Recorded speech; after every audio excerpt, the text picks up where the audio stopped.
RSF nuk vepron e vetme.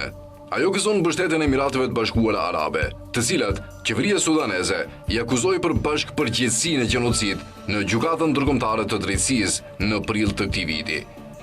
Sudani, që fitoi pavarësinë nga Mbretëria e Bashkuar dhe Egjipti në vitin 1956, u sundua për 3 dekada nga Omar Hassan el-Bashir, i cili përmbysi qeverinë e zgjedhur në vitin 1989. Bashir mbikëqyri masakra, përdhunime dhe plaçkitje masive kundër civilëve në Darfur midis viteve 2003-2005 për shkak u akuzua për gjenocid nga gjykata ndërkombëtare penale. Ai u rrëzua në vitin 2019 nga ushtria pas një kryengritjeje popullore. Por hapat e vendit drejt demokracisë afatgjate u ndërpren në tetor 2021, kur komandanti ushtarak Abdel Fattah el-Burhan mori pushtetin. Udhëheci i RSF-s, generali Mohamed Hamdan Dagalo, i njohur si Hemedi, u emërua zëvendës i tij. Qeveria e re ushtarake shpalli gjendje emergjence, arrestoi lider civil, shtypi protestat dhe nisi forcimin e lidhjeve me vendet e gjirit. Nuk dihet saktësisht kush hapi i pari zjarr në luftën civile, por dihet që tensionet po rriteshin mes RSF-s së Hemedit dhe SAF-it apo ushtrisë së Sudanit të lidhur me integrimin e forcës paramilitare në ushtrinë kombëtare. Më 15 prill 2023, trupat e RSF-s marshuan drejt rezidencës së Burhanit.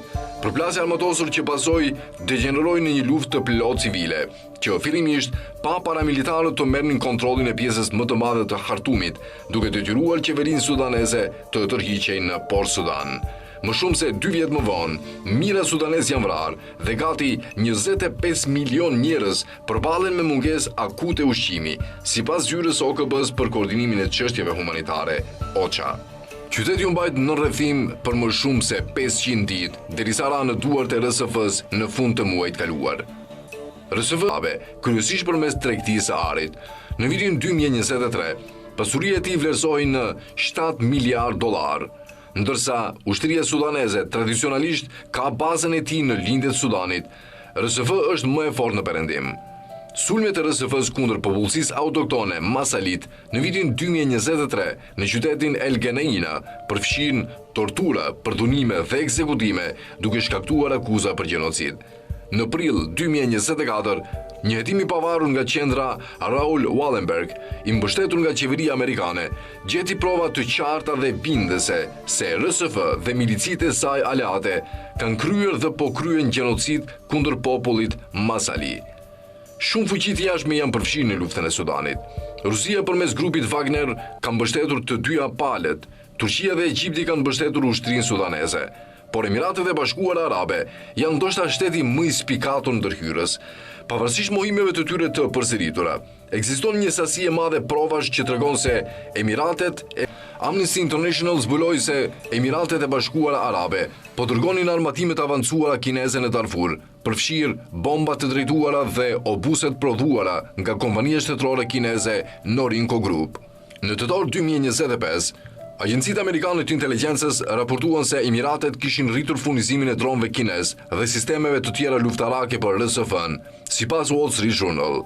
Emiratet kanë 2 baza ushtarake në Sudan, një në Niala, në Darfurin Jugor, dhe një tjetër në Al-Malha, rreth 200 km nga El Fasheri, që përdoren për furnizime dhe inteligjencë. Përveç tyre, ata përdorin edhe bazën e Bosassos në Somali për transport mercenarësh kolumbian dhe ngarkesa ushtarake. Emiratet investuan shumë në Sudan në fund sundimit 30 veçar të Bashirit, që nga viti 2015 dhjetra mijëra sudanez luftuan për koalicionin Arabia Saudite Emiratet e Bashkuara Arabe në Yemen.